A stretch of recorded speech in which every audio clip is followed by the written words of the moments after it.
Hello guys, আজকে আমি আরও একটা রেসিপি নিয়ে চলে আসলাম। সেই রেসিপিটির নাম হলো পরাস বিচি ঝোল। এখানে আমরা পরাসের বিচিগুলো কুচে ছাড়িয়ে নিলাম। এখানে পেঁয়াজ কুচি, রসুন কুচি করে নিলাম, লঙ্কা গুঁড়ো, জিরে গুঁড়ো আর হলুদ গুঁড়ো নিয়েছি। এখানে একটা প্যান বসিয়ে নিয়েছি আর তার মধ্যে একটু তেল গরম করে নিয়েছি। পেঁয়াজ কুচি, রসুন কুচি দিয়ে দিয়েছি, ভালোভাবে ভেজে নেব।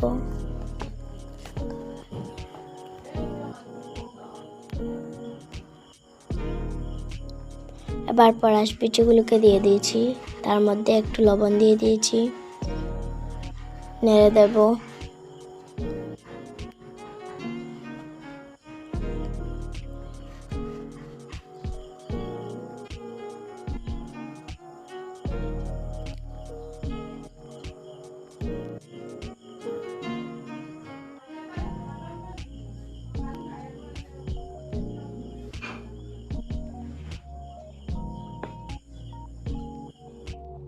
ভেজে রাখা মাছ দিয়ে দিয়েছি, তার মধ্যে জল দিয়েছি।